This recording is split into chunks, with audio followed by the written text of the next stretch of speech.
আমার নবী বলতেছেন বলে ওসমানে গনি তুমি একবার জান্নাতটা তুমি খরিদ করে দিলে। আবার নবী জানা আবার ওসমান গনির দিকে তাকিয়ে বলতে আসিল এ ওসমানে গনি শোনো, তুমি দ্বিতীয়বার তুমি যখন খরিদ করেছ এ ওসমানে গনি আজকে তুমি মুসলমানের জন্য পুরোটা তুমি যখন কোয়াটা তুমি খরিদ করে নিয়েছ, আমি ওসমান তোমাকে আমি নবী জানাইয়া দিলাম, আমি নবী বলে দিলাম তুমি একবার নয় দুইবার তুমি জান্নাত খরিদ করলে। জোরে বলো আমার ওসমানী গনির জন্য আবার নবী জানাইয়া দিলেন না আমি একটা মদিনার গলিতে আমি একটা বাগানের মধ্যে ঢুকলাম, আমি একটা খেজুরের বাগের মধ্যে ঢুকলাম, একটা খেজুরের বাগানের মধ্যে ঢুকে গেলাম। আমি নবী ঢুকে যাবার পরে ওই জায়গায় আমার সঙ্গে একজন মালি আছে। আমি ওই সময় যখন দরওয়াজা খুলে দেওয়া হলো, গেট খুলে দেওয়া হলো, বাগানের গেট খুলে দেওয়া হলো, আমি ওই সময় বাগানটা যখন ভ্রমণ করতেছিলাম আমার নবী বলেন আমি যখন বাগান ভ্রমণ আমি করলাম আমার নবী বলে ওই সময় যেন একজন ব্যক্তি ছিল, ওই দারোয়ানটা ছিল, ওই দারোয়ানের সম্মুখে আর একজন ব্যক্তি এসে বলেন না ওগো নবী আপনি এই বাগের মধ্যে আপনি ঘুরছেন।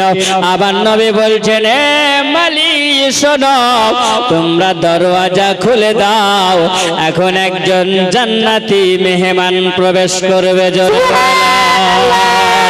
ওই জায়গাতে যখন দেখা গেল একজন জান্নাতি ব্যক্তি প্রবেশ করবে না, ইফতাহ লাহু বাশশারহু ফিল জান্নাহ, ওই জায়গাতে যখন বলা হলো ওই গামনা গেটের খুলে দেওয়া হলো, যেমনি খুলে দেওয়া ওই জায়গাতে জান্নাতির ওই বাগানের মালিক আমি ওই সময় দেখতে পেলাম যিনি দেখলেন প্রথম নম্বরে তিনি হলেন আবু বকর সিদ্দিক। জোরে বলো আবার আবু বকরকে জান্নাতি আবু বকরকে বাগানের মধ্যে ভরে নেওয়া হলো। আবার ঘুরতে ঘুরতে আমার নবী বলতে আসিল আর একজন জান্নাতি ব্যক্তিকে তোমরা দেখতে পাবে, দরওয়াজা তোমরা খুলে দিবে জান্নাত জাহান্নাম। আল্লাহর নবী বলতে আসিল ওই বাগানের তোমরা দরওয়াজা খুলবে, বাগানের গেটটা তোমরা খুলে দিবে। যেমনি খোলা তেমনি দেখা গেল আর একজন ব্যক্তি এসে হাজির হলেন, তিনি হলেন আমিরুল মুমিনিন ওমরে ফারুক আজম। জোরে বলো নবী বলতে আসিল আবার নবী আবার ঘুরতে ঘুরতে জানো ওই জায়গাতে দেখতে পাওয়া গেল আবার নবী বলছেন তোমরা দরওয়াজা খুলে দাও, আর একজন ব্যক্তি তিনি আসবেন আর যুবকদেরকে তিনি জান্নাতে নিয়ে যাবে, আমার উম্মত উম্মতিকে জান্নাতে নিয়ে যাবেন, আমার উম্মত উম্মতিকে তিনি জান্নাতে নিয়ে যাবেন। কত হাজার জান্নাতি নিয়ে যাবে বলবেন আমার গুনাহগার উম্মত উম্মতিকে ওই জান্নাতি ব্যক্তিটা ৭৭,০০০ গুনাহগার ব্যক্তিকে আমার উম্মত উম্মতিকে তিনি জান্নাতে নিয়ে যাবে। যখন বাগানের দরওয়াজাটা খুলে দেওয়া হয় বাগান মালিক বলতে আছে আমি ওই সময় তাকিয়ে আছি আমার নবী বর্ণনা দিলেন ৭৭,০০০ গুনাহগার উম্মত উম্মতিকে জান্নাতে নিয়ে যাবে। ওই মানুষটা কি এমন মানুষ আছে দেখবো। আমার নবী যেমনি বললেন দরওয়াজা খুলে দেওয়া হলো আর ওই সময় দেখা গেল তিনি যেন খুব নরম মানুষ আমার ওসমানে গনি তিনি প্রবেশ করলেন। জোরে বলো তিনি যখন ঢুকে গেলেন আবার নবী জানাইয়া দিলেন ইনি হলেন ওসমানে গনি জান্নাতি জান্নাতি ওসমানে গনি জান্নাতি।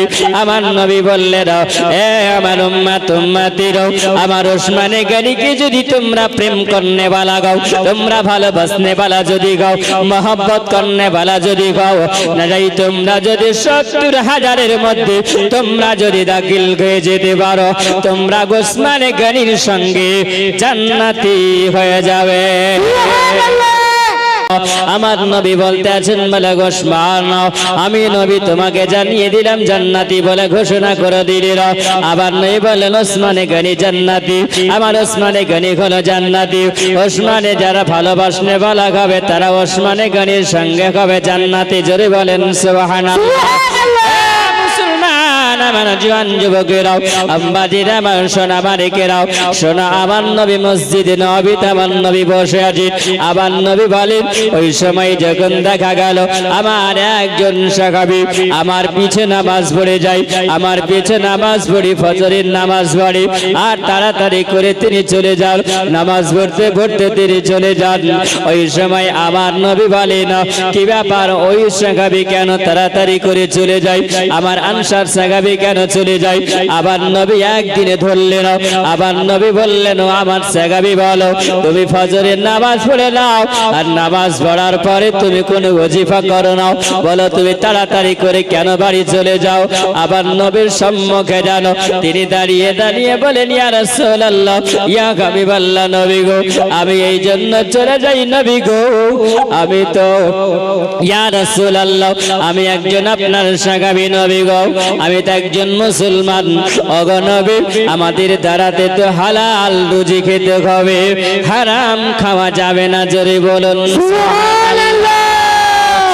মুসলমান, আমাদের জন্য হালাল বস্তু খেতে হবে, হারাম খাওয়া যাবে না। হারাম কেমন নবী বারণ করে দিয়েছিল, তোমরা খবরদার হালালি খাবার খাবে, তোমরা হারাম খাবে না। আমার আল্লাহ তাআলা বলেছেন, বান্দা বান্দিরা তোমরা শোনো, ইন্নাল্লাহা ইয়ারযুকু মাইয়াশাউ বিগাইরি হিসাব, আমার বান্দা বান্দির জন্য আমি আল্লাহ তাআলা এই পৃথিবীতে হালাল রুজি আমি আল্লাহ রেখেছি। জোরে বলো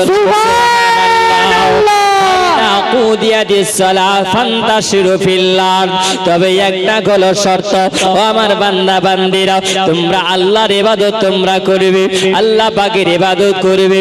ফায়দা কুদিয়াতিস সালাত, তোমরা নামাজ আদায় করবে, তোমরা নামাজ পড়বে, আর তোমরা নামাজ পড়ে নেওয়ার পরে তোমরা জমিনে ছিটিয়ে যাও। জোরে বলুন সুবহানাল্লাহ। জমিনে ছিটিয়ে যাও, তোমরা জমিনে ছিটিয়ে যাও। কেন তোমরা জমিনে ছিটাবে? এই জন্য তোমরা জমিনে যাবে, তোমাদেরকে ইনকাম করতে হবে। জোরে বলেন সুবহানাল্লাহ।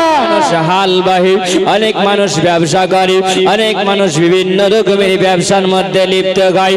আমার আল্লাহ তাআলা বলে, ও বান্দা বান্দিরাও, তোমরা এবার তোমরা বস্তু যখন তোমরা ব্যবসা করবে, তোমরা হালালি অবস্থায় ব্যবসা করবে। জোরে বলুন সুবহানাল্লাহ।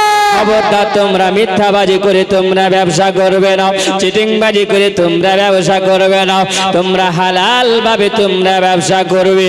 আমি আল্লাহ তাআলা, বান্দা তোমরা জানো না, আমি আল্লাহ তাআলা যেই বান্দাটাও নামাজ আদায় করে নেওয়ার পরে জমিনে ছিটিয়ে যায়, আমার বান্দা বান্দি যে কাজ কর্মটা করে, ওই কাজ কর্মটাও আমার আল্লাহ তাআলা বলতে আছেন তার নামে আমলের মধ্যে লিপ্ত হয়ে যায়। জোরে বলো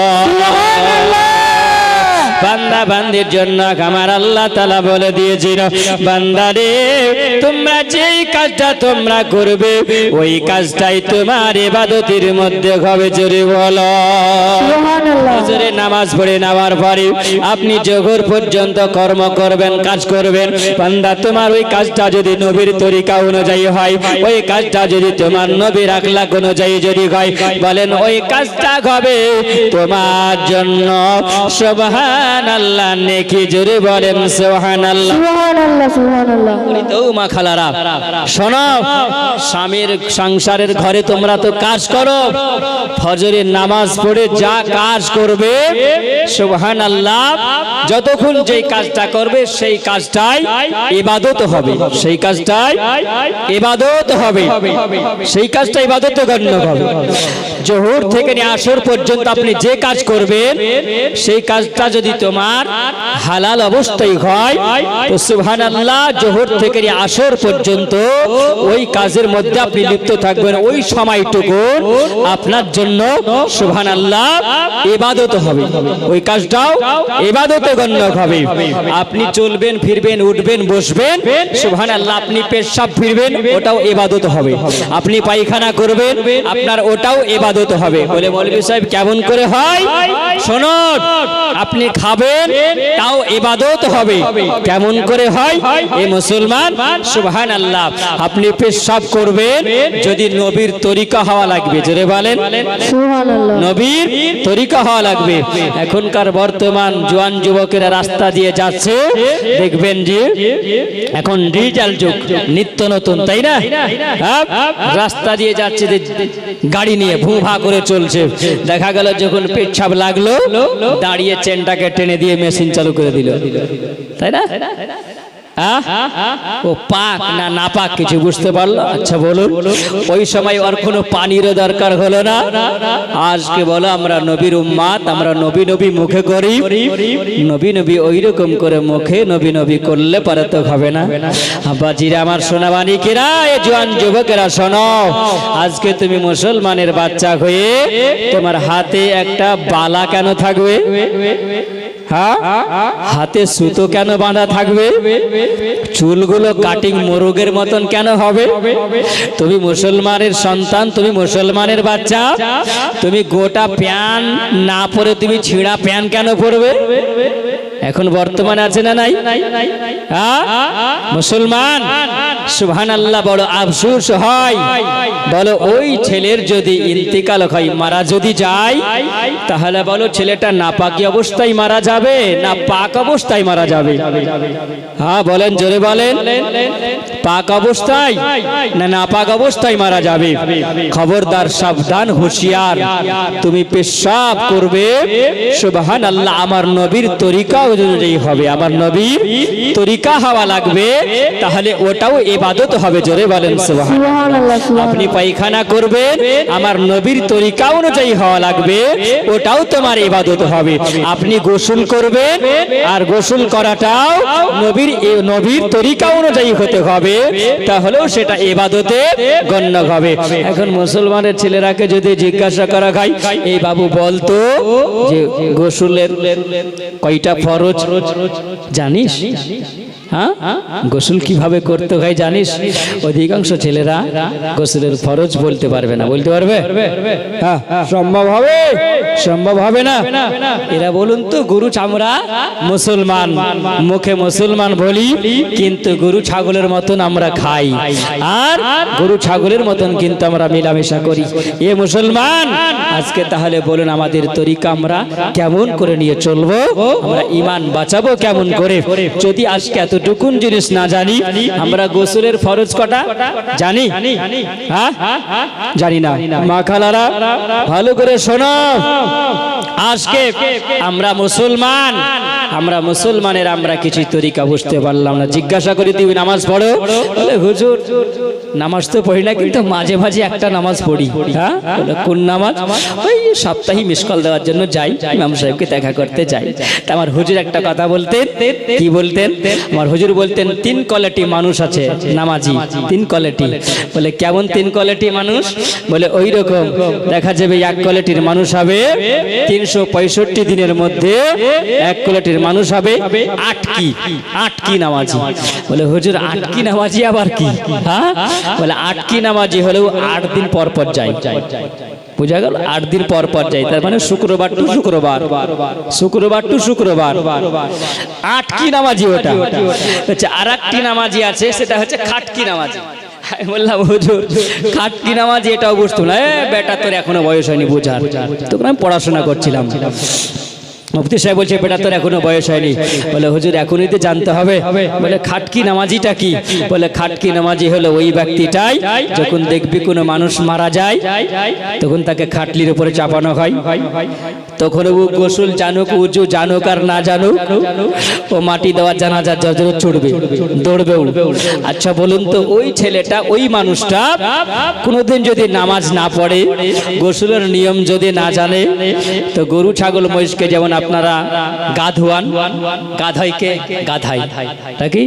হ্যাঁ, আচ্ছা বলুন তো, ও যদি গোসলের ফরজ যদি না জানে, আপনাদের কোনো অসুবিধা হচ্ছে কি এসব কথাগুলো বলছি তো প্রয়োজন আছে দরকার আছে তাই না জীবনই তো অনেক শোনেন বাপ আমার জীবনটা একটু আলাদা হয় যদি কিছু জ্ঞান যদি না পাবেন জীবনী শুনে জীবন তৈরি হয় নাকি জীবনী শুনে জীবন তৈরি করতে হবে আর জীবনী শুনে জীবন যদি তৈরি না হয় তো জীবনী শুনে কি হবে জীবনী শুনে লাভ হবে না মা বোনেরা মাঝে মাঝে বলছে মৌলভী সাহেব গজল একটু কম বলে তাই না গজলের মানুষ খুব ভক্ত গজলের ফ্যাক্টরি আছে কিন্তু মাঝে মাঝে গজল বলবো ইনশাআল্লাহ সুবহানাল্লাহ কিছু শিখুন আর কিছু যদি শিখতে পারেন তো লাভ হবে কাজ হবে আর যদি না শিখতে পারেন তো বেকারই হয়ে যাবে সব বেকার হবে শুনেন ওই মানুষটা যদি গোসল যদি না জানে তাহলে ওই গোসলের যে ফরজ আছে গোসলের ফরজ কয়টা দেখতে পেয়েছেন আমি তো দেখিয়ে দিচ্ছি তো বলতে ভয় লাগছে যদি ভুল হয়ে যায় একজনকে জিজ্ঞাসা করছে মৌলভী সাহেব গোসলের ফরজ জানিস বলে হ্যাঁ বলে কি বলে তিনটা বলে কি বলে সাবান তেল আর গামছা সাবান তেল আর গামছা সাবান তেল আর গামছা বলে হ্যাঁ এইটাই তো দরকার হয় না পানি ঢেলে নিলাম লাওয়ার পরে সাবান দিয়ে ভালো করে ডুব নিলাম কষলে নিলাম তারপরে তেল মেখে নিলাম দিয়ে গামছা দিয়ে মুছে নিলাম কাজ শেষ খতম বলে তোর গরুর মতন গা ধোয়া হলো গাধাকে যেমন গা ধোয় গা ধোয়া হলো আর গোসল করে কে গোসল করে যারা রসুলের তরিকাতে আছে জোরে বলেন সুবহানাল্লাহ যারা রসুলের তরিকায় আছে তারাই গোসল করে এ মুসলমান বলেন ও তিনটা যদি ফরজ যদি না জানে গোসলের তাহলে আর গোসল হবে হ্যাঁ আর গোসল হবে না সে পাক থাকলো না সে নাপাকি থেকে গেল আচ্ছা বলুন এবার উজুর ফরজ কয়টা উজুর কটা ফরজ উজুর চারটা ফরজ উজুর এই চারটা ফরজ যে আছে আচ্ছা বলুন এই উজুর ফরজ যদি না জানে তাহলে আর উজু হবে আর উজু যদি না হয় ওই জানাজার মাঠে যদি যাই ইমাম সাহেবের পিছনে নামাজ পড়তে তোর নামাজ হবে হ্যাঁ নামাজ হবে বাপ নামাজ তো আর হবে না আচ্ছা নামাজ যদি না হয় তাহলে আর জানাজা হলো না জানাজাটা তো নামাজ নয় জানাজাটা হচ্ছে দোয়া তো জানাজাটা হবে তোমার হুজুর বলছেন ওটা হচ্ছে খাটকি নামাজি কারণ ও নামাজি লয় বলছো খাটকি নামাজি ও মরার ভয়ে গেছে ওইখানে হ্যাঁ খাটকি নামাজি আর একটা আছে 365 কি নামাজি 365 কি এই বললাম হুজুর 365 কি নামাজিটা কি বলে 365 কি নামাজি হচ্ছে এটাই ও ঈদ আর বকরা ঈদ পড়ে তার বেশি আর পড়ে না আছে না নাই ও ঈদের নামাজ আর বকরা ঈদের নামাজ পড়ে আর জীবনে কোনোদিন পড়ে না এটা হচ্ছে 365 কি নামাজি এই খাটকি আর 365 কি 8 কি নামাজি যদি হয় বাপ আচ্ছা বলুন আল্লাহর দোয়া কবুল হবে আল্লাহর কাছে দোয়া কবুল হবে হ্যাঁ দোয়া তো আমাদের কবুল হবে না আপনারা ছোট ছেলে মেয়েদেরকে মক্তব আছে কমসে কম অবশ্যই শিক্ষা দেওয়ার জন্য ইমাম সাহেবের কাছে পাঠাবেন আপনারাও শিখবেন নামাজ যদি না হন কিয়ামতের দিনে জবাব আল্লাহকে দিতে পারবেন না বাপজি সুবহানাল্লাহ আল্লাহর ঘরের ইবাদত করেন আর নিজের জীবনকে তৈরি করেন নিজের জীবন যদি তৈরি না করতে পারেন তো হাহালাদ্রিব সব বেকার হয়ে যাবে শেষ হয়ে যাবে জুম্মার দিনে নামাজ পড়তে যাই নামাজ পড়তে যাওয়ার পরে চিন্তা ভাবনা করে আল্লাহ একদিনে তো নামাজ পড়তে আসি না জুম্মার দিনে আসি তো আবুন ভাই বললেন জুব্বা টুব্বা লাগাই লম্বা জামা নতুন লুঙ্গি নতুন টুপি পরে একদম সামনের কাতারে আগে ওই এমন আল্লাহ আল্লাহ করে বুঝলেন আর খুব দোয়া করে যে মনে হয় যে আর নামাজ মনে হয় কাজা করবে না আর নামাজ ছাড়বে না এত কেঁদে দোয়া করে যেমনি মসজিদ থেকে বের হয় বুঝলেন আর মসজিদ থেকে বের আসার পরে দেখছে যে ওর জুতো নাই আর জুতো নাই মসজিদ থেকে জুতো নাই তখন লেংটি ঠুকেই বলছে কোন সারা দিলি রে আমার রে আচ্ছা বলেন তো মসজিদ থেকে ঢুকে যদি বেরিয়ে কোন সালা আমার জুতে নিলে রে আচ্ছা বলেন আর ইবাদত হলো? হ্যাঁ, আমরা তো এই মুসলমান, আমরা লেংটি ঠোকা মুসলমান যদি হয় তো আল্লাহর দরবারে ওই মুসলমান হয়ে কোনো লাভ হবে না। আল্লাহ বলেছেন, হে বান্দা বান্দিরা, তোমরা শোনো ওই রকম মুসলমান হও, ওয়ালা তামুতুন্না ইল্লা ওয়া আনতুম মুসলিমুন। যতক্ষণ পর্যন্ত তুমি পূর্ণাঙ্গ মুসলমান না হবে ততক্ষণ পর্যন্ত তুমি মরিও না। জোরে বলুন সুবহানাল্লাহ। আল্লাহ পাক রব্বুল আলামিন পরওয়ারদিগার আমাদেরকে সততা হওয়ার, আল্লাহ সঠিক পথে চলার যেন তৌফিক দান করেন। জোরে বলুন আল্লাহুম্মা আমিন। ও আমার মা খালা, শোনো, আজকে তোমাদেরকে আমার নবীর জন্য তোমরা সম্মান পেয়েছো। তোমরা নারী জাত, তোমাদেরকে বড় সম্মানিত আল্লাহ পাক করেছেন। তোমরা জান্নাতের অধিকারী হয়েছো। তিনটা গুণের কারণে তোমরা জান্নাতি হয়েছো। কয়টা গুণের কারণে? তিনটা গুণ আছে তোমাদের, আর তিনটা গুণের কারণে তোমরা জান্নাতি হয়েছো। সুবহানাল্লাহ। তোমরা মহিলা জান্নাতি হবে তিনটা গুণের কারণে। আল্লাহ পাক তোমাদেরকে পছন্দ করেছেন। খবরদার, সাবধান, তুমি আজকে মুসলমানের সন্তান হয়ে তুমি বেপর্দা কেন হবে? তুমি পর্দার ভিতরে থাকবে। তোমাকে যেমন হয়ে থাকার তেমন তোমাকে থাকতে হবে। বেপর্দা যদি হয়ে থাকো খোদাকে জবাব দিতে পারবে না, আল্লাহর কাছে জবাব দিয়ে হতে হবে। একবার দুরূদে পাক পড়েন, তিনটা গুণের কারণে তোমরা জান্নাতি হবে। ইনশাআল্লাহ তোমাদেরকে বলবো, মা খবরদার, সাবধান, হুঁশিয়ার হয়ে যাও, আল্লাহর ইবাদত করো, মা ফাতিমার সঙ্গে তোমরা জান্নাতি হবে। জোরে বলুন আমিন। আল্লাহুম্মা সাল্লি আলা সাইয়্যিদিনা মাওলানা মুহাম্মাদ ওয়া আলা আলি সাইয়্যিদিনা মাওলানা মুহাম্মাদ সাল্লাল্লাহু আলা। জোরে জোরে জোরে পড়ে। মোহাম্মদ হরদম জবান সে নিকালা পাক নামে। মোহাম্মদ হরদম জবান সে নিকালা শফিয়ানা মুহাম্মদ সাল্লাল্লাহু তাআলা আলাইহি ওয়াসাল্লাম। আমার নবী বলতে আছেন, আমার দিকে এবার ধ্যান দিন, এবার একটু জীবনী আরম্ভ হবে। আমার নবী বলেছিলেন বলে ওসমান, আবার ওসমান জান্নাত খরিদ করেছিলেন। আমার আব্বাজিরা সোনা মানিকেরা, দেখো আমার নবী বলেন, ওই আনসারী আমার নবীর পিছনে নামাজ পড়তেন। চলে যাচ্ছেন কেন জি? ভালো লাগছে না? হ্যাঁ, মাঝে মাঝে উঠে গেলে ভালো লাগবে। হ্যাঁ, মেহফিল থেকে যদি উঠে যান তো মেহফিলকে অপমান করা হবে। আর যদি এদিকে একটু হিসু লাগে তো করে আসবেন, অসুবিধা নাই।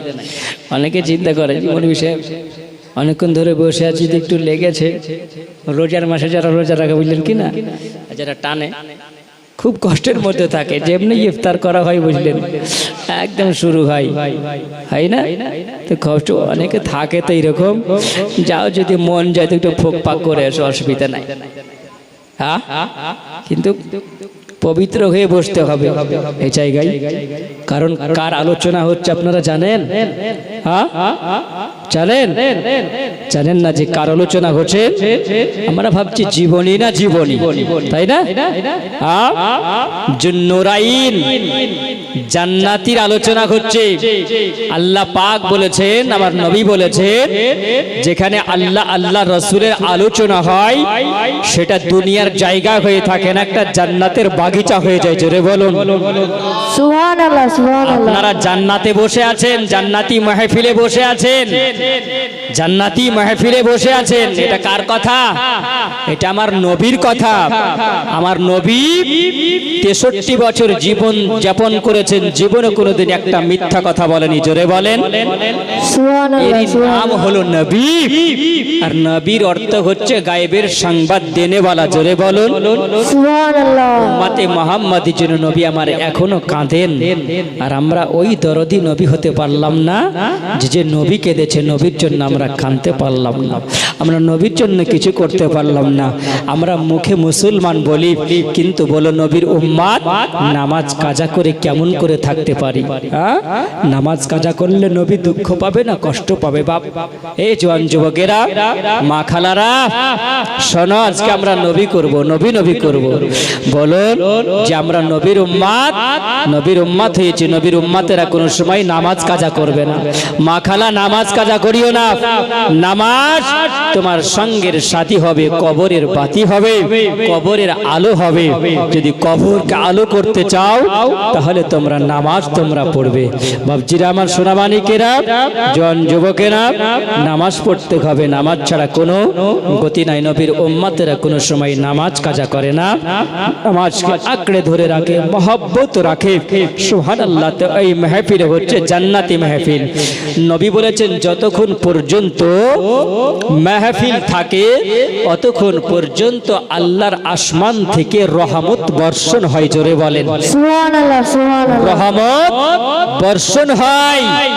তাই কবি বলেছেন मीना बरसने से क्या होगा, जमीन पत्थर बने तो मीना बरसने से क्या होगा, अगर दिल पत्थर बने तो तकरीर सुनने में क्या होगा।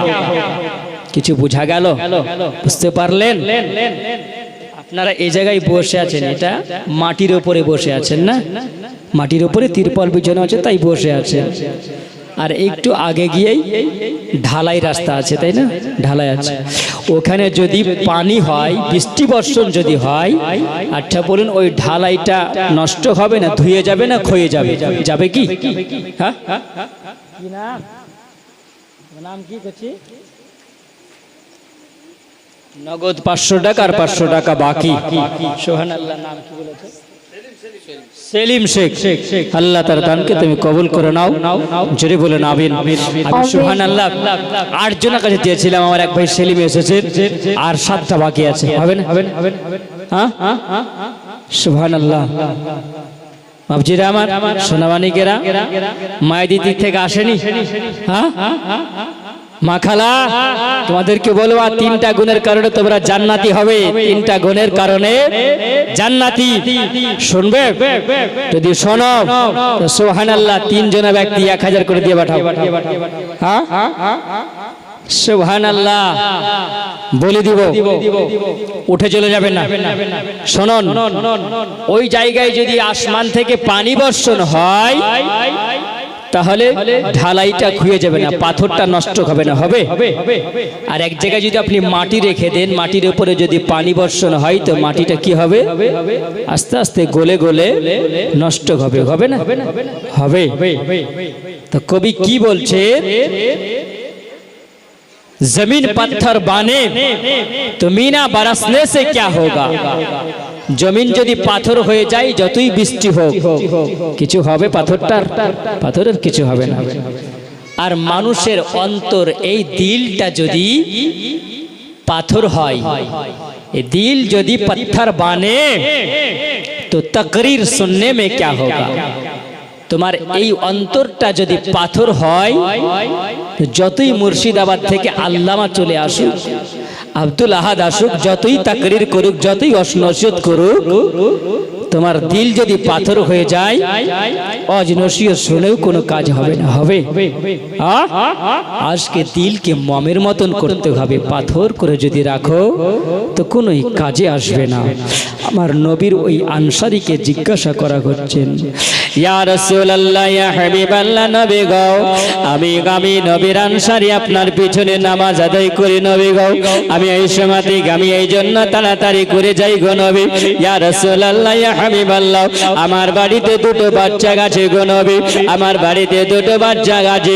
আর একজন মুনাফিক মুসলমানের একটা খেজুরের গাছ গো নবী, আমার বাড়ির দিকে তার খেজুরের গাছটার মাথাটা ঝুঁকে আছে, আর এই খেজুরের গাছের মাথাটা ঝুঁকে গিয়ে আমার আগিনাতে সব খেজুরগুলো পড়ে যায়।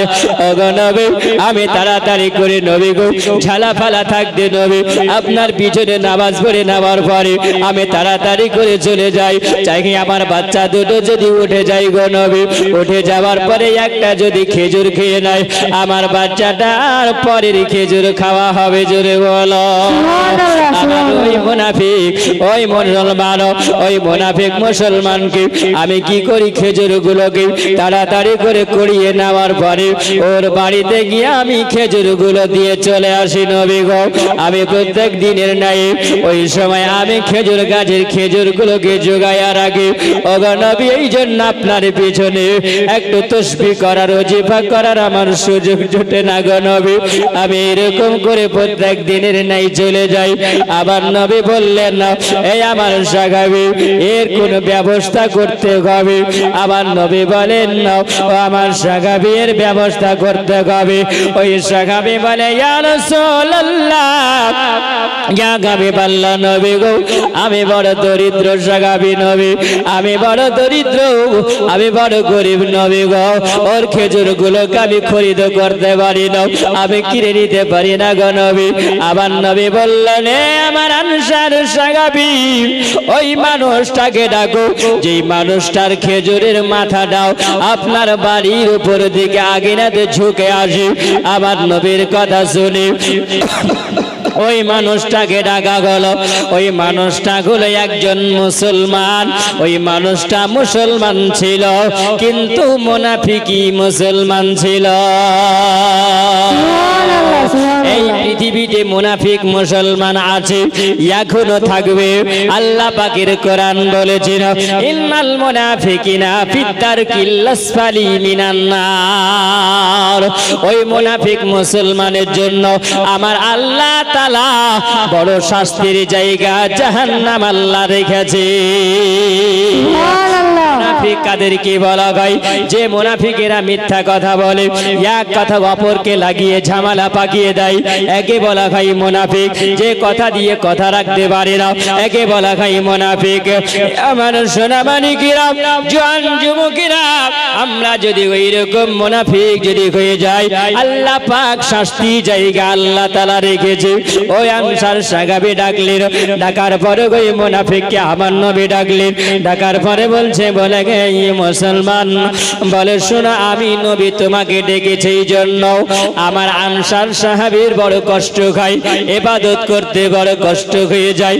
তোমাকে একটা কথা বলি, আমার এই আনসার সাহাবীর বাড়ির দিকে আগিনাতে যেই খেজুরের মাথাটা ঝুঁকে পড়েছে, এই খেজুরের গাছটার বিনিময়ে আমি নবী তোমাকে জান্নাতে খেজুরের গাছ দিতে চাই।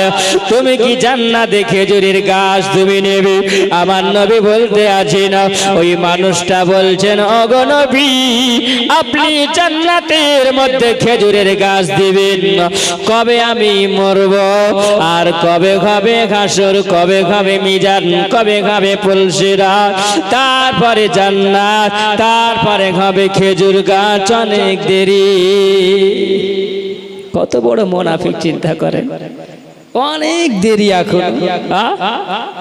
বলে হুজুর ওটা পারবো না, হবে না, জান্নাতের মধ্যে খেজুরের গাছ আমি লিব না।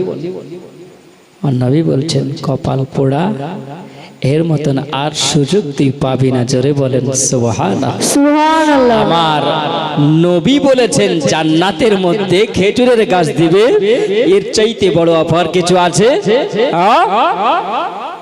চলে গেল।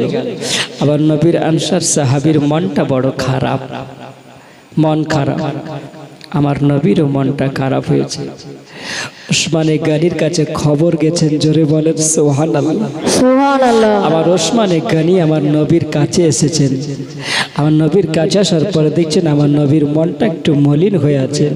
আমার নবীকে দেখার পরে বলেন আসসালাতু ওয়াসসালামু আলাইকা রাসূলুল্লাহ, আসসালাতু ওয়াসসালামু আলাইকা হাবিবাল্লাহ, আসসালাতু ওয়াসসালামু আলাইকা নূরুম মিন নূরিল্লাহ। ওগো আমার নবী, ইয়া রাসূলুল্লাহ, নবী গো আপনার কাছে আমি একটা খবর পেয়েছি নবী। নবী আপনি যদি কষ্ট পেয়ে যান নবী গো আমি ওসমানে গনি আপনার কষ্ট দেখে আমি ওসমানে গনি আমি সহ্য করতে পারবো না জোরে বলুন সুবহানাল্লাহ আমরা নবী প্রেমিক মানুষ আমরা নবীর দিওয়ানা আমরা নবীকে কত ভালোবাসি আমরা নবীর সঙ্গে কত মহব্বত করি আমার ওসমানে গনি কত মহব্বত করেছিল এ মুসলমান আমার নবীকে বলছেন ইয়া রাসূলুল্লাহ নবী গো আপনি কষ্ট পেয়েছেন নবী আমি ওসমানে গনি আপনার কষ্টটাকে দূর করতে চাই জোরে বলো ওসমানে গনি চলতে আরম্ভ করলেন কোথায় গেলেন আমার ওসমানে গনি তিনি বলেন আমি ওই মুনাফিক মুসলমানের কাছে গেলাম আমি মুনাফিক মুসলমানের কাছে যাওয়ার পরে আমি বললাম এ মুসলমান এ মুনাফিক বলো বলো আমি ওসমানে গনি তোমার কাছে এসেছি আমার নবীকে তুমি অপমান করেছো বলো বলো আমি ওসমানে গনি তোমাকে বলতে চাই আমার ওই আনসার ভাই বাড়িতে যে তোমার খেজুরের গাছটা ঝুঁকে পড়েছে আমার আনসার ভাই মুসলমানের বড় কষ্ট হয়ে যায় আল্লাহর ইবাদত করতে কষ্ট হয় মসজিদে নামাজ পড়তে যাওয়ার পরে ভালোভাবে মসজিদে নামাজ পড়তে পারে না ভালোভাবে আল্লাহর সঙ্গে দিদার করতে পারে না মন ভরে আল্লাহর ইবাদত হয় না শুধু খেজুরের গাছের দিকে মন থাকে আমার ছেলেরা চাইতে খাইতে খেজুর কুড়িয়ে খেয়ে নেবে কত সততা থাকে বলো বলো বলো বলো আমি জানতে চাই তোমার খেজুরের গাছটার তুমি দাম কত নিতে চাও তুমি যদি দাম যদি নিতে যদি না যাও আমি ওসমানে গনি আমার অনেক কটা বাগান আছে তোমার যেই বাগানটা পছন্দ হবে আমি তোমাকে সেই বাগানটা দিতে রাজি আছি আবার ওসমানে গনি যেমনি বললেন ওই মানুষটা মুসলমানটা বলতে আজিল ওগো ওসমানে গনি তুমি যখন বলতে গেছো আমি তোমার কাছে বলতে যাই সব চাইতে তোমার যে বাগানে ফল বেশি হয় ওই খেজুরির বাগানটা আমি নেব আবার ওসমানে গনি বললেন চলো তুমি কোন বাগানটা নেবে আবার ওসমানে গনি গেলেন আবার ওসমানে গনি যাওয়ার পরে দেখিয়ে দিলেন ওই মানুষটা বলল আমার এই বাগানটা নেব ওইখানে আমার ওসমানে গনি বললেন যাও ফি সাবিলিল্লাহ আমার ওসমানে গনি বললেন আমার মুসলমান ভাইয়ের জন্য আমি এক বাক্যে সব দিতে রাজি আছি জোরে বলো আমার নবী বললেন ওই সময় ওসমানে গনি খরিদ করেছিলেন ওসমানে গনি বলেছিলেন বলে মুনাফিক মুসলমান ও মুসলমান তিখরি কপাল পড়া মুসলমান আমার নবী হলেন দোজাখানির বাদশা আমার নবী কালি কামলি ওয়ালা আমার নবী হলেন রাহমাতাল লিল আলামিন আমার নবী হলেন শাফিউল মুজনিবিন আমার নবী হলেন লম্বা লম্বা ভিক দেনেওয়ালা নবী আমার উম্মতের কান্ডারি নবী আমার নবী গুনাহগার উম্মতিকে নিয়ে জান্নাতে নবী প্রবেশ করবে না আর ওই নবী তোমাকে জান্নাতের মধ্যে খেজুরের গাছ দিতে চেয়েছিল এবং তোমাকে জান্নাত দিতে চেয়েছিল তোমার মতন কপাল পোড়ার কেউ হলো না আবার নবীর অফার তুমি ছেড়েছো এর মতন আজ জাহান্নামী কেউ হতে পারে না আমার আল্লাহ তাআলা জানাইয়া দিয়েছিল এ আমার হাবিবুল্লাহ তোমার ওসমানে গনির জন্য আমি আল্লাহ তাআলা ঘোষণা করে দিলাম আমার ওসমান আবার একবার জান্নাত খরিদ করলেন জোরে বলো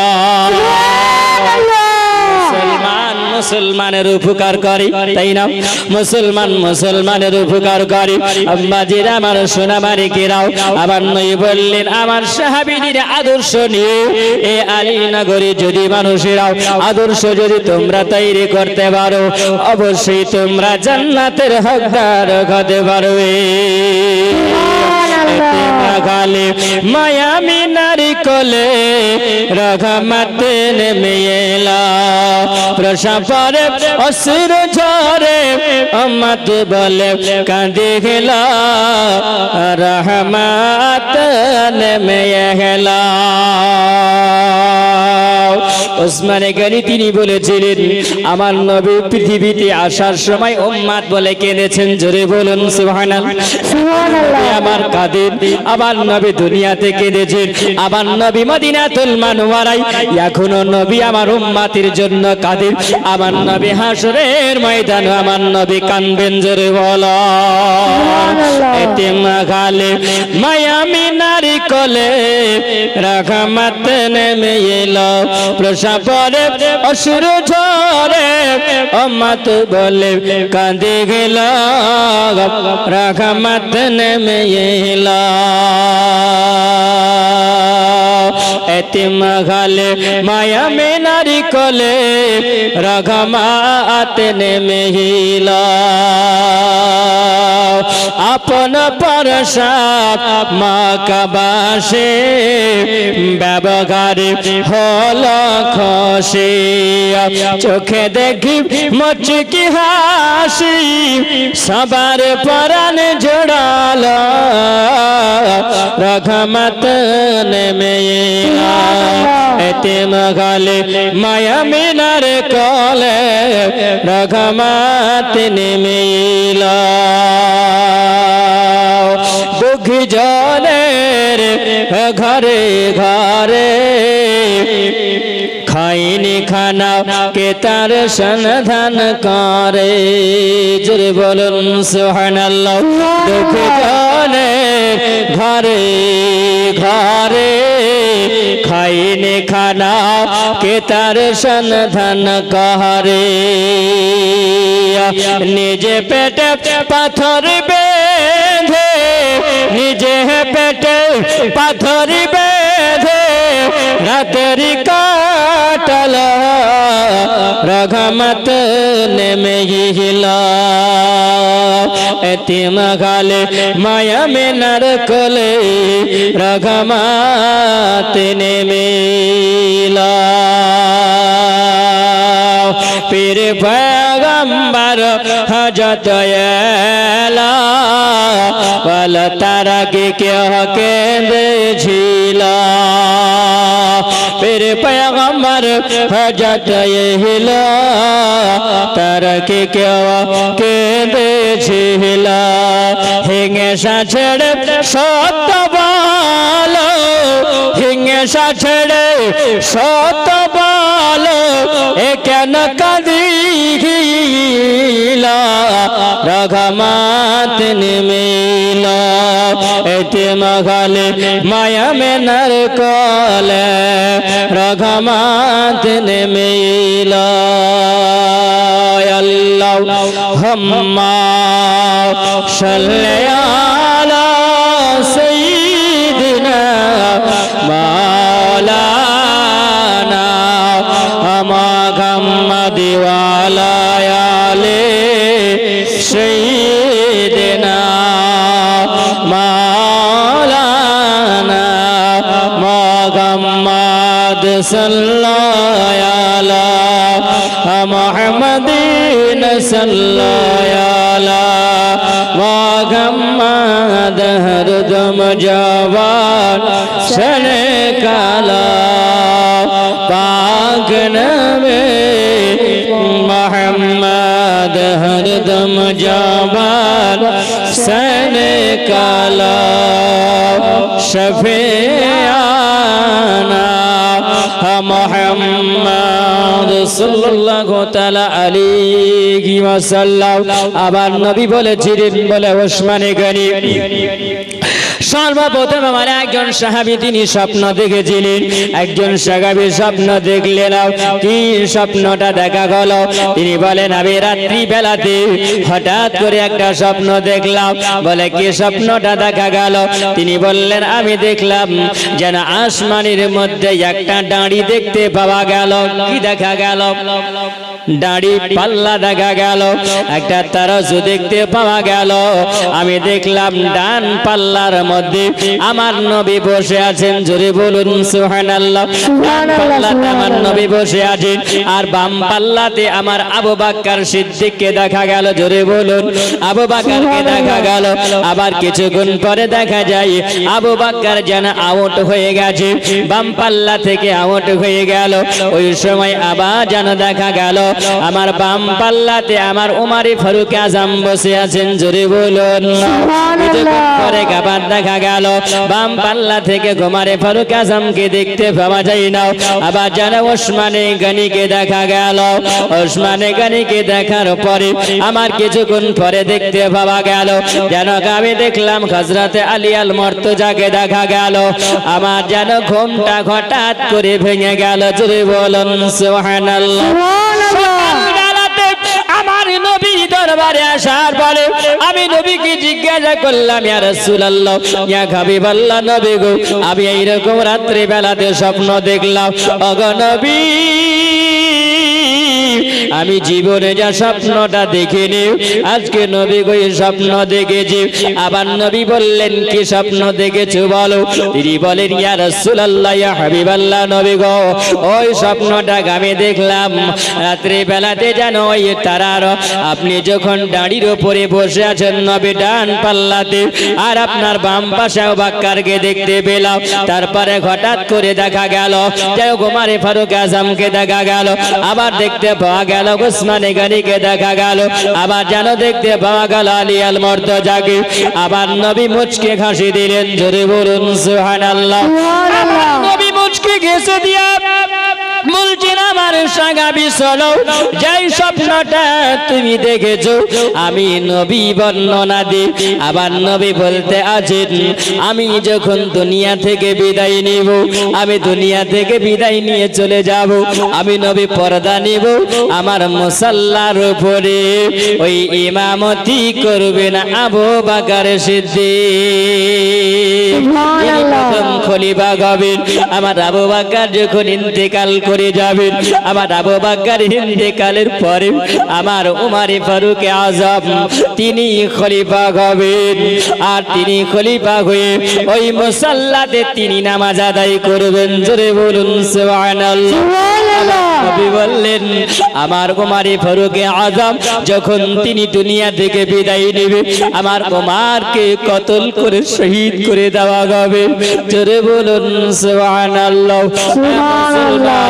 আমার উমারে ফারুক আজম, আমার উমারে ফারুক আজম তিনি আছেন উহুদ পাহাড়ের ময়দানে আমার নবীর সামনে। আমার নবী এটা বর্ণনা দিলেন। আমার নবী বলেন, আমার সাহাবীরা, এটা বুখারী শরীফের হাদিস। আমার নবী বলেন, ফাইন্না মা আলাইকা নাবিয়্যুন সিদ্দিকুন ওয়া শাহীদান। কারণ আমার নবী উহুদ পাহাড়ের উপরে আমার নবী উঠেছে, আর উহুদ পাহাড়ে জলজল আরম্ভ হয়েছে, ভূমিকম্প আরম্ভ হয়েছে, নড়তে আরম্ভ করেছে। আমার নবী ওই জায়গায় বর্ণনা দিলে আবার নবী জোরে করে লাঠি মেরে দেওয়ার পরে বলে, উহুদ পাহাড়, তুমি জানো না তোমার উপরে দেখো একজন নবী আছে, ফাইন্না আলাইকা নাবিয়্যুন, একজন নবী দাঁড়িয়ে আছে, অসিদ্দিকুন, একজন সিদ্দিক আছে, যার নাম হলো আবু বকর, জোরে বলুন সুবহানাল্লাহ, সুবহানাল্লাহ। সিদ্দিক আছে। আর আমার নবী বললেন, ওয়া শাহীদান, আর ওই উহুদ পাহাড়ের উপরে দুইজন শহীদ ব্যক্তি ছিলেন, আমার উমারে ফারুক আজম ছিলেন, আর ওসমানে গনি ছিলেন, জোরে বলো। এখানে বোঝা গেল আমার নবী ইলমে গায়েব জানে কিনা, আমার নবী ইলমে গায়েব বুঝে কিনা। কারণ কবে হবে উমারে ফারুক আজমের শহীদ, কবে হবে ওসমানে গনিকে শহীদ করা হবে, ওসমানে গনিকে কিভাবে শহীদ করা হয়েছিল ইনশাআল্লাহ আলোচনা হবে। আমার উমারের কথাটা একটা আলোচনা করে দিই বাপজিরা আমার। এ সোনাবানি কেরা, জোয়ান যুবকেরা শোনো, সত্য কথা যদি বলো তোমার দুশমন হবে, হবে না? আমা খালারাম সত্য কথা যদি বলো গো মা তোমার পিছনে দুশ্মনী আরম্ভ হবে সত্য কথা যে মানুষ বলবে সত্যবাদী হবে সত্যবাদীর পিছনে দুশ্মন হয় কারণ শয়তানের পাল্লা ভারী হয় না সুবহানাল্লাহ তখন ওই ব্যক্তি বলছেন ইয়া রাসূলুল্লাহ নবী গো আমার উমারে ফারুক আজমকে দেখলাম আমার নবী বললেন আমার উমার ওই সময় ওসমান আবার উমারে ফারুক আজম আবু বকরের পরে তিনি ওই জায়গাতে খলিফাতুল মুসলিমিন হবে আমার উমারকে শহীদ করে দেওয়া হবে আমার উমার বলেছিলেন আমি ওই সময় আমার কাছে একজন ব্যক্তি এসেছিল আসার পরে আমাকে জিজ্ঞাসা করলো আর একজন ব্যক্তি এসেছিল আসার পরে আমার কাছে ফয়সালা নেওয়ার জন্য আসলো আমি উমার ফয়সালা করব আমার উমারের ফয়সালা হলো আল্লাহর কোরআন আর হাদিসের ফয়সালা জোরে বলুন সুবহানাল্লাহ আমি কোরআন আর হাদিস দিয়ে আমি ফয়সালা দিই আমার উমার তিনি বলে ওই জায়গাতে ফয়সালা নেওয়ার জন্য যখন আসলো একজনের নাম হলো মুগীরা আর একজন হলো আবু লুলু ফিরোজ যার নাম হচ্ছে ফিরোজ ওই ব্যক্তিটা দুইজনের ফয়সালা করে দেওয়ার জন্য আমার উমারে ফারুক আজমের কাছে আসলেন মুগীরার দিকে আমার উমার ফয়সালা করলেন আর যেমনি করে দেওয়া সুবহানাল্লাহ যদি আপনি সঠিক ফয়সালা যদি না দেন দেখবেন আপনার দুশমনী হয়ে যাবে আমার উমারের উপরে টার্গেট হয়ে গেল ওই ফিরোজ বলে উমার রে তুমি একজন খলিফাতুল মুসলিমিন হলে কি হবে আমি তোমাকে শেষ করে দিব সুযোগ পেলে পারে আমার উমার তিনি জীবনে কোনোদিন মানুষের সামনে মিথ্যা বিচার তিনি করেননি তিনি দোয়া করতেন ওগো রব্বুল আলামিন আমার আল্লাহ তাআলা আল্লাহুম্মা রযাকনি শাহাদাতান ফি সাবিলিকা ওয়াজআল মাউতি ফি বালাদিকা রাসূল জোরে বলো সুবহানাল্লাহ সুবহানাল্লাহ তোমার দোয়া করতেন ওগো আল্লাহ তাআলা আমার নবীর শহরে যেন আমার ইন্তেকাল হয় জোরে বলো সুবহানাল্লাহ আমার নবীর শহরে মদিনাতুর শহরে যেন আমার ইন্তেকাল হয় ওগো আল্লাহ তুমি আমার মরণ দিও মাওলা শহীদি অবস্থায় যেন মরণ হয় জোরে বলো সুবহানাল্লাহ ওমর কিভাবে দোয়া করতে হবে জগৎবাসীকে শিখায়া গেলে আমার ওমর দোয়া করতেন আল্লাহ শহীদি অবস্থায় যেন আমার মরণ হয়ে যায় সাহাবীরা প্রশ্ন করতেন ওগো খলিফাতুল মুসলিমিন আপনি কেন এরকম দোয়া করেন আল্লাহুম্মা রযাকনি শাহাদাতান শহীদি মরণ যেন হয় ফি সাবিলিক ওগো খলিফাতুল মুসলিমিন আল্লাহ রাস্তায় আপনার মরণ হবে আপনি এরকম করে দোয়া করেন কারণ যাদের শহীদি মরণ হয় সেই ব্যক্তিরা তো যুদ্ধের ময়দানে গিয়ে তারা তলোয়ারের সঙ্গে তলোয়ারের তলে পড়ে আর তলোয়ারের তলে পড়ে যাওয়ার পরে শহীদ হয় তাদের কিন্তু শহীদি মরণ বলে জোরে বলো উমারে ফারুক আজম তিনি বলেন এখন তো কোন যুদ্ধের ময়দান নয় আমার নবী বলেছেন উমার তোমার শহীদি মরণ হবে আমার শহীদি মরণ কেমন করে হবে আবার উমারে ফারুক আজম তিনি বলেন আবার নবী যেহেতু বলেছেন আমার নবী তো মিথ্যা কথা বলবেন না আমার অবশ্যই শহীদি মরণ হবে জোরে বলুন সুবহানাল্লাহ আমার উমারে ফারুক আজম তিনি বলে আমি ওই সময়তে ফয়সালা যখন করে দিলাম এই ফিরোজ বললো ফিরোজ তিনি বলে আমি ওই সময় নবীর আমি টার্গেট করলাম উমারে ফারুক আজম ফজরের আজান হবে আবার উমারে ফারুক আজম তিনি বলেন নামাজের জন্য তিনি দাঁড়িয়েছে ওই সময় যেন ফজরের রক্তের সময় ফজরের আজানের নামাজে তিনি দাঁড়িয়েছেন আর বললো ফিরোজ জানো ওই সময় একটা ভজালি নিয়ে একটা যেন খঞ্জর নিয়ে আমার উমারে ফারুক আজমের পেটের মধ্যে তিনি ভরে দিলেন আর যেমনি পেটের মধ্যে ভরে দেওয়া আমার উমারে ফারুক আজম তিনি বললেন ইন্না লিল্লাহি ওয়া ইন্না ইলাইহি রাজিউন। আলহামদুলিল্লাহ।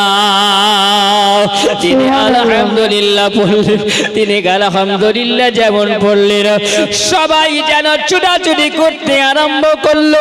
ওগো তোমরা কে কোথায় আছো বলো, আজকে উমারকে মেরে দেওয়া হয়েছে, উমারকে যেন খঞ্জর মারা হয়েছে, আমার উমারকে দেখো শহীদ করে দেওয়া হয়েছে। আমার উমার বলে, ও মানুষেরা, আমার উমারের দোয়া আল্লাহ কবুল করেছে, আল্লাহ দোয়া কবুল করেছে। সেই দিনটা ছিল জিলহজ মাসের 26 তারিখ ছিল। 26 তারিখের দিনে তার ভজালি ভরা ঘর, 26 তারিখের দিনে তার পেটে সুবহানাল্লাহ খঞ্জর মারা গেছে। আমার ওবারে ফারুকে আজম তিনি ওই জায়গায় লঘু লাগান হয়ে গেছে। আমার ওবারে ফারুকে আজমকে তাড়াতাড়ি করে নিয়ে যাওয়া গেল। আমার ওমর বলেন, কে মারলি রে এ ওমর, কে তোরা কে মারলি বল, কে মেরেছে বলো। তিনি বলছেন, বলে হুজুর গো, আপনি যে ফয়সালা করেছিলেন হুজুর, ওই ফয়সালার মধ্যে একজন ব্যক্তি ছিল যেটা আপনার উপরে নারাজ হয়েছে হুজুর, যার নাম হলো আবুল ফিরোজ। এ ফিরোজ আপনাকে আজকে খঞ্জর মেরে আপনাকে রক্তাক্ত করেছিল। তিনি বললেন আলহামদুলিল্লাহ, কারণ আমার নবী যেটা বলেছেন সেটা আজকে সঠিক হয়েছে। আমি আজকে 63 বছরই জীবনে বাঁচলাম। ওগো আল্লাহ, এই 63 বছরের মধ্যে উমারের যদি কিছু ভুল হয়, আল্লাহ তুমি ক্ষমা করে দিও। আমার ওমরে ফারুকে আজম তিনি বলেন, ওই সময় যেন হযরতে আলীকে ডাকলেন। হযরতে আলী আল মুর্তজা ওমরে ফারুকে আজমের কাছে আসলেন। সুবহানাল্লাহ, আমার ওমর ওই রকম অবস্থায় 3 দিন ধরে তিনি ছিলেন। মুহররম মাসের 1ম তারিখে ওমরে ফারুকে আজমের ওই জায়গাতে দাফন করা হলো, জানাজা পড়া হলো মুহররম মাসের 1ম তারিখে। সুবহানাল্লাহ, ওই জায়গায় শাহিদ রুমি রাদিয়াল্লাহু তাআলা আনহু আমার ওমরে ফারুক আজমের জানাজা তিনি পড়েছিলেন। ওমরে ফারুক আজম তিনি বলেছিলেন, আপন বেটা আব্দুল্লাহকে বলেছিলেন, ও বেটা তুমি চলে যাবে, আর যাবার পরে আমার আয়েশা সিদ্দিকা রাদিয়াল্লাহু তাআলার কাছ থেকে ফয়সালা নেবে। যিনি শুয়ে আছেন আবু বকর সিদ্দিক আমার নবীর ডান পাশে, আর আমার জন্য আমার নবী ফয়সালা করবে কোন জায়গায়। আমার নবী বলেছিলেন, আমার উমর আমার জন্য হাতিয়ার হয়ে দুনিয়াতে দাঁড়িয়েছিল। আমার ওমরকে, আমার বন্ধুকে আমার বাম পাশে তোমরা দাফন করে দাও। আমার ওমরে ফারুক আজম শহীদ অবস্থায় তিনকে দাফন করেছিলেন। আমার নবী বলেছিলেন, ওমর আল্লাহর কাছে তুমি বড় পিয়ারা হয়েছে। আল্লাহুম্মা সাল্লি আলা সাইয়্যিদিনা মাওলানা মুহাম্মদ সাল্লাল্লাহু আলা মোহাম্মদ সাল্লাল্লাহু আলা মুহাম্মদ হরদম জাবাত সন কালা পাক নবে মুহাম্মদ হরদম জাবাত সন কালা শফিয়ানা মুহাম্মদ সাল্লাল্লাহু তাআলা আলাইহি ওয়াসাল্লাম। হযরত উমর ফারুক আজমকে যখন কাফন পরানো হয়েছিল, এ মুসলমান কোন দেশের কাফন পরানো হয়েছিল? মুসলমান আমার উমর ফারুক আজম হলেন খলিফায়ে রাসূল, খলিফাতুল মুসলিমিন, জান্নাতি উমর। জোরে বলুন সুবহানাল্লাহ। সুবহানাল্লাহ। যুবকেরা, 5 জন ব্যক্তি পাক পাঞ্জাতনির মহব্বতে আমার উমর ফারুক আজমের কাফনের সাদকায়, আমার উমর ফারুক আজমের শহীদের সাদকাতে ও মা খালা দোয়া করব গো মা জননী, এই গভীর রাত্রিতে আমার ওসমানে গনিকে কিভাবে কতল করলেন। সুবহানাল্লাহ, আমার নবী এটা বর্ণনা দিয়েছেন, তিনারাকে শহীদ করা হবে। জোরে বলেন সুবহানাল্লাহ। সুবহানাল্লাহ। ব্যক্তি আমার ওমর ফারুকের ওসিলায় 100 টাকা করে দাও তো ভাই। মরতে হবে একদিন তোমায় ভুলে যেও না, হবে মাটির বিছানা গো তোমার আসল ঠিকানা। সুবহানাল্লাহ। আমার একজন ভাই 100 টাকা দিয়েছেন, আল্লাহ তার দানকে কবুল করে নাও। রোহান বাদশাহ আল্লাহর খোদার ঘরের জন্য 500 টাকা দিয়েছেন। ও আমার মা খালা শুনো গো মা, দোয়া করবো আমার রাত্রে বেলাতে আমার উমারে ফারুক আজম দোয়া করতেন, আল্লাহর রাগে শিগগিরই যেন মরণ খায়। আমার কমিটির ভাইরা যাও তো দেখি।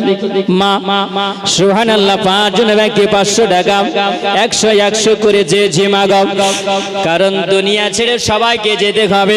খলিফাতুল মুসলিমিন তিনি দোয়া করেছিলেন, আল্লাহ তাআলা তিনাকে 63 বছর বয়স দিয়েছিলেন নবীর সুন্নাত। জোরে বলুন সুবহানাল্লাহ। মুসলমান একজন ভাই 4 জন আসো, সুবহানাল্লাহ। মরতে হবে। আমিরুল ভাই 100 টাকা দিয়েছেন, আল্লাহ তাআলা দানকে কবুল করে নাও। জোরে বলুন আমিন। মরতে হবে একদিন তোমায় ভুলে যেও না, হবে মাটির বিছানা গো তোমার। কি নাম? রফিক মিয়া 100 টাকা দিয়েছেন, সুবহানাল্লাহ। আর 2 জন ভাই আসো না, আর 2 জন ভাই, সুবহানাল্লাহ। মরতে হবে একদিন তোমায় ভুলে যেও না, হবে মাটির বিছানা গো তোমার আসল ঠিকানা, হবে মাটির বিছানা গো তোমার আসল ঠিকানা।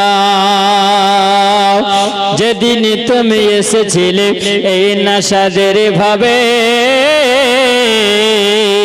কেঁদেছিলে মাত্র তবে হেসেছিল সবে। জোরে বলুন সুবহানাল্লাহ। সুবহানাল্লাহ। পেট থেকে যখন তুমি এসেছিলে ওগো মা জননীরা, তোমরা 3টা কারণে জান্নাতি হবে মা।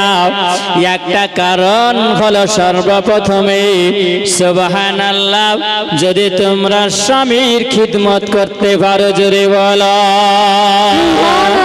দ্বিতীয় নাম্বার হচ্ছে মা গো, তোমরা সন্তান যখন তোমাদের পেটে আসে,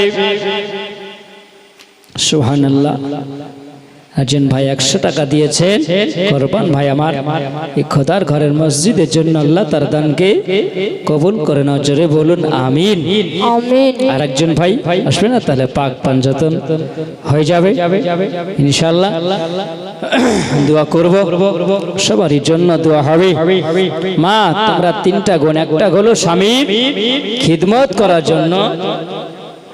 জামিরুল ভাই তিনি 100 টাকা দিয়েছেন, আল্লাহ তার দানকে কবুল করে নাও।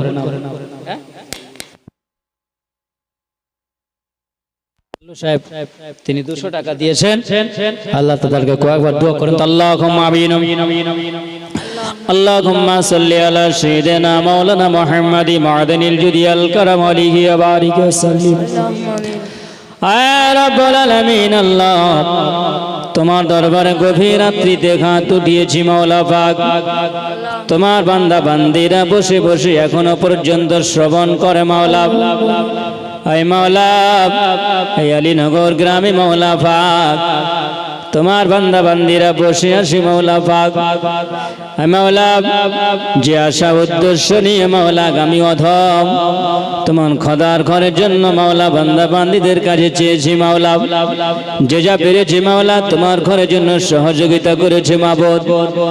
মাওলা, যে আশা উদ্দেশ্য নিয়ে হাত উঠিয়েছে মাওলা, তাদের সকলের মনের আশা বাসনা আল্লাহ তুমি পুরা করে দাও। আয় আল্লাহ, আমরা কেউ মা হারা, বাপ হারা, সন্তান আদি হারা, স্বামী হারা, বিবি হারা, পাড়া প্রতিবেশী হারা, কেউ না কেউ হারা আছে। এ রব্বুল আলামিন, আল্লাহ তার কবরের মধ্যে শহীদ হয়েছে ইমাম সাহেবকে নিয়ে হাত উঠিয়েছি মাওলা। এ রব্বুল আলামিন, আল্লাহ আবার নবী পাকের ওসিলাতে আয় আল্লাহ তুমি আমাদের হাতখানা খালি হাতে ফিরাই না বাবু, তুমি আমাদের দোয়াখানাকে কবুল করে নাও। আয় রব্বুল আলামিন, আল্লাহ তোমার কোন বান্দা বান্দী যদি অসুস্থ হয়ে থাকে মাওলা তাকে তুমি সুস্থ কুল্লিয়া দাও তুমি পারবাও হে রব্বুল আলামিন আল্লাহ তোমার কোন বান্দা বান্দী মাওলা যদি বিছানাগত হয়ে যায় মাওলা গো তাকে তুমি সেফায়ে কুল্লিয়া দাও তুমি পারবাও জানি না মাবুদ কেমন করে দোয়া চাইতে হয় তুমি যতটুকু ক্ষমতা দিয়েছো তোমার দরবারে হাত বাড়িয়েছি এই জোয়ান যুবকেরা মাওলা বড় আশা উদ্দেশ্য নিয়ে মাওলা মাহফিলের আয়োজন করেছে মাওলা তুমি সঠিকভাবে পরিচালনা করার তুমি তৌফিক দিও মাওলা তাদেরকে সকলকে মাওলা তুমি নামাজে পাবন্দে খাওয়ার তৌফিক দিও এই গ্রামের মধ্যে যদি বালা মুসিবত থাকে মাওলা তুমি বালা মুসিবতকে তুমি দাফন করে দিও জমিনের মধ্যে আগা রব্বুল আলামিন আবার নবীর ওসিলাই তুমি আমাদের দোয়াখানা কবুল করে নাও বাহাক লা ইলাহা ইল্লাল্লাহু মুহাম্মাদুর রাসূলুল্লাহ সাল্লাল্লাহু তাআলা আলাইহি ওয়াসাল্লাম মাখালা শুনো তোমরা এক নম্বরের দ্বিতীয় নাম্বার তোমরা জান্নাতি হবে এই কারণে আল্লাহ পাক বলেছেন বান্দা বান্দি শোনো তোমরা জান্নাতি হবে তার কারণ যখন কোন নারী প্রথম সন্তান হয় কোন নারী যখন প্রথম সন্তানের মা হয় তখন তার যন্ত্রণা বেদনা কষ্ট ওই নারী বুঝে তাছাড়া কোন দুনিয়ার পুরুষ বুঝতে পারে না বুঝতে পারবে হ্যাঁ তার কষ্ট কত হয় ওই নারী জানে 9 মাস হোক 10 মাস হোক বাচ্চা ততদিন থাকবে শীতের মাস আসবে শীতের মাঠে কষ্ট হয় মা জানে সন্তান জন্ম যখন নাই তখন মা জানে কতটা কষ্ট হয় মনে মনে বলে আল্লাহ এই সন্তান নেওয়ার জন্য এত কষ্ট নিতে হয় এই সন্তান এটাই নেব তারপরে আর সন্তান নিব না সন্তান আর নিব না আল্লাহ বলছেন তুই যখন এই কথা বলছিস তো আমি আল্লাহ পাক তার একটা সিস্টেম রেখেছি তার আমি সিস্টেম রেখেছি কারণ তোর দিলটাকে আমি এত নরম করেছি একটা সন্তানের পরে তোর আর একটা সন্তান নিবি কোনো অসুবিধা হবে না জোরে বলুন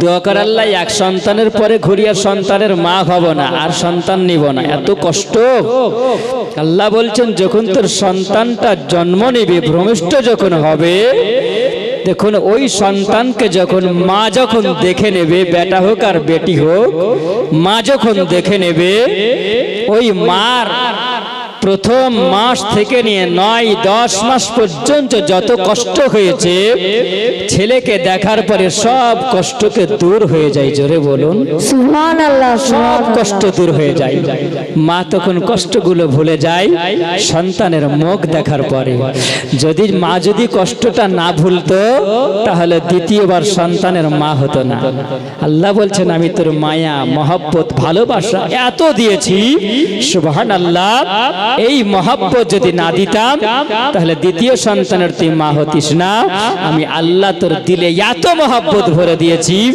এই সন্তানের কারণে তুই জান্নাতি হবি জোরে বলুন সুবহানাল্লাহ খবরদার বাবজি ভাইরা আমার সোনামানিকেরা খবর দেন আপন বিবিকে কোনো সময় তোমরা মারবে না আপন বিবিকে মারবে না তোমার বিবি হলো তোমার জন্য গোলাপ ফুল তোমার জন্য সুন্দর আল্লাহ নিয়ামত তোমার কাছে পাঠিয়েছে নবী বলেছেন খবরদার তোমরা বিবির গায়ে হাত তোমরা তুলবে না বিবির গায়ে হাত দিবে না নবী বলেছেন যারা জীবনে কোনোদিন বিবির গায়ে হাত তোলেনি তো সুবহানাল্লাহ নবীর সুন্নাত আদায় করে ফেলেছে জোরে বলেন সুবহানাল্লাহ সুবহানাল্লাহ জীবনে কোনোদিন কোনো বিবিকে হাত ওঠাননি এটা নবীর তরিকা সুবহানাল্লাহ আরেকটা কারণে তোমরা জান্নাতি হবে ইনশাআল্লাহ কালকে বলে দিব বাবজি আমার সোনা মানিক আরেকটু আলোচনা যাই ওসমানে গনি কিভাবে শহীদ হলেন ইনশাআল্লাহ আলোচনা করেই সমাপ্ত করব রাত্রি 12টা পার হয়ে গেছে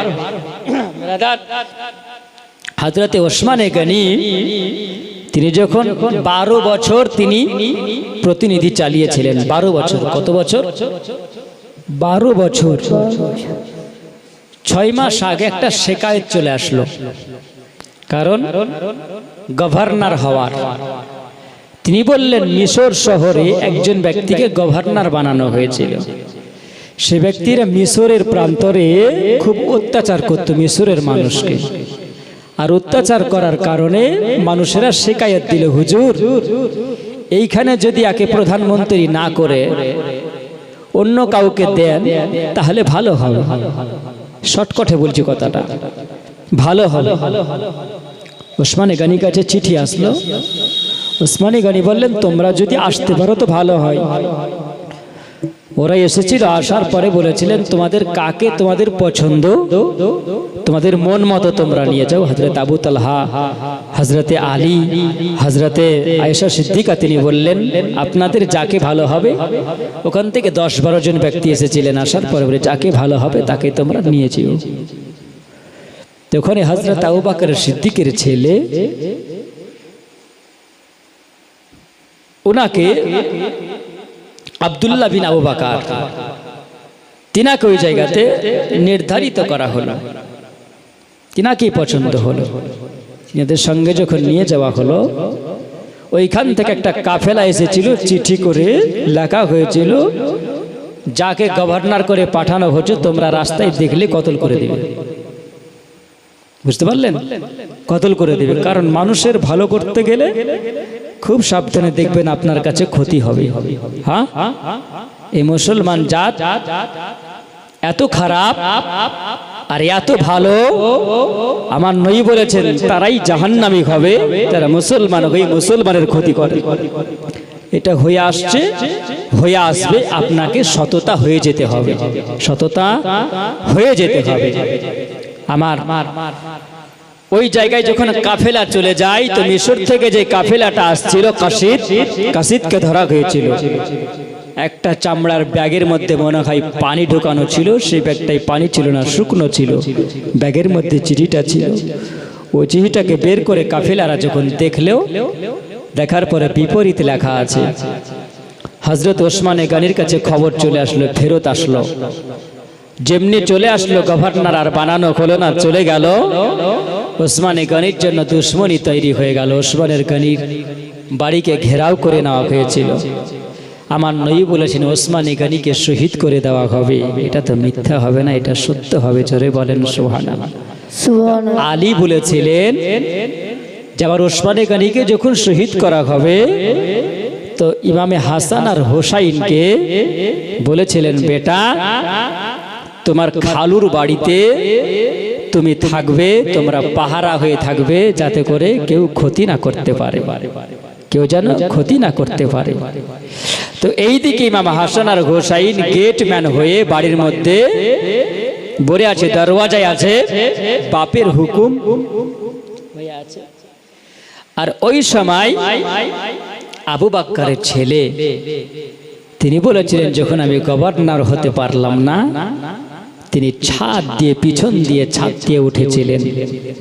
ওঠার পরে আমার ওসমানে গনি রাদিয়াল্লাহু তাআলা আনহুর বাড়ি যখন সিঁড়ি দিয়ে তিনি নেমেছিলেন, সিঁড়ি দিয়ে নামার পরে দেখছেন যে ওসমানে গনির তিনি বসে আছেন। আর ওসমানে গনি যেমনি দেখেছেন, দেখার পরে আশ্চর্য হয়ে গেছেন, তুমি কেমন করে ঢুকলে বাড়ির মধ্যে, তুমি কেমন করে প্রবেশ করলে? যেমনি বলা সঙ্গে সঙ্গে ওসমানে গনির দাড়ি মোবারককে ধরে নেওয়া, যেমনি দাড়ি মোবারককে ধরে নেওয়া, ওসমানে গনি তিনি বলেন আব্দুল্লাহ বিন আবু বকর, আবু বকরের বেটা বলো তুমি একজন কেমন করে খলিফাতুল মুসলিমিনের তুমি দাড়ি ধরে নিয়েছো? এই জায়গায় যদি তোমার আব্বা যদি থাকতো তাহলে বলো তুমি তোমার আব্বা ফয়সালা নিত, তোমার আব্বা ফয়সালা নিয়ে নিত। বলে কেমন করে বলো নবীর সুন্নাত গুলোকে তুমি ধরেছো, এটা তোমার দ্বারা কি বানানো হয়েছে বলো? যেমনি আবু বকরের কথা বলাও আবার দাড়িগুলো ছেড়ে দিও।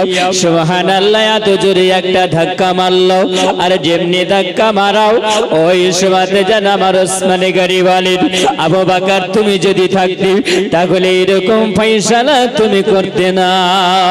ওই সময় আপন বিবি আবু লায়লা তিনি বলেন, আমার স্বামীকে যখন ধাক্কা মারা গেল, আমি নাইলা ওই সময় আমি যখন গেলাম, আমি যাওয়ার পরে যেন আমাকে একটা জোরে করে তামাচা যেমনি মারল, আর যেমনি জমিনে পর্যন্ত তামাচা আমাকে মারাও, আমি সঙ্গে সঙ্গে যেন জমিনে পড়ে গেলাম, আর যেমনি জমিনে পড়ে যে আমি বেহুশ হয়ে গেলাম। ওই জায়গাতে যেন আমার ওসমানে গনিকে এত জোরে একটা খঞ্জর মারা গেল।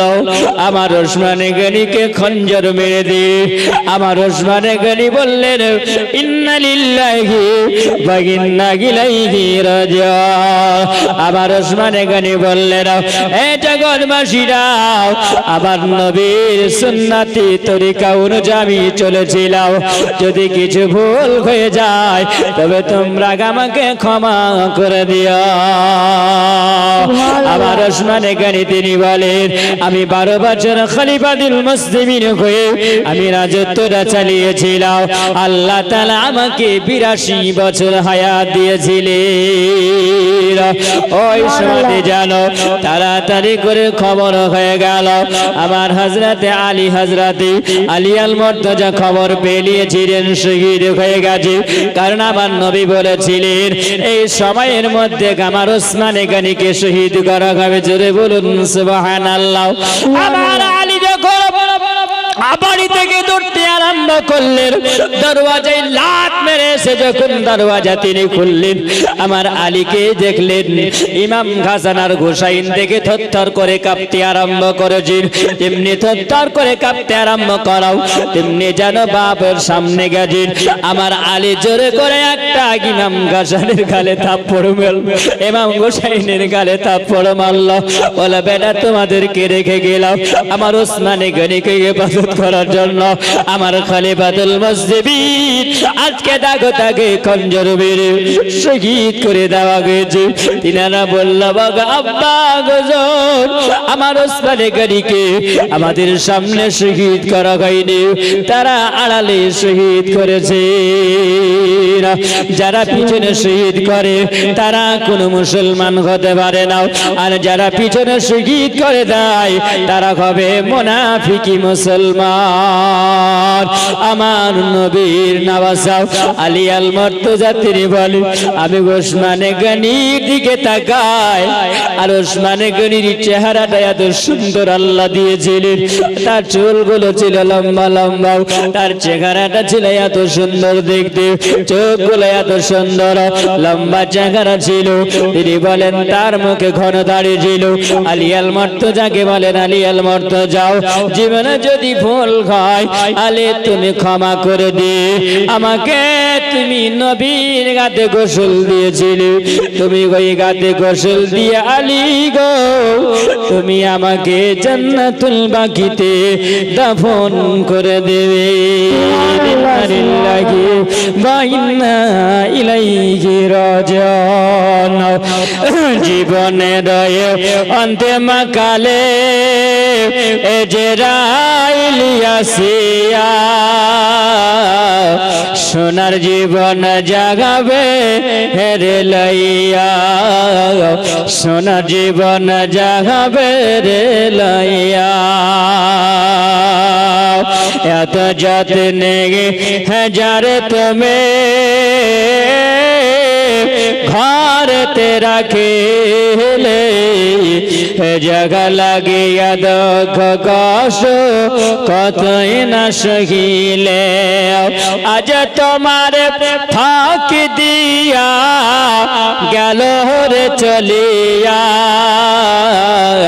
সোনার জীবন জাগাবে রে লইয়া, সোনার জীবন যাবে রে লইয়া।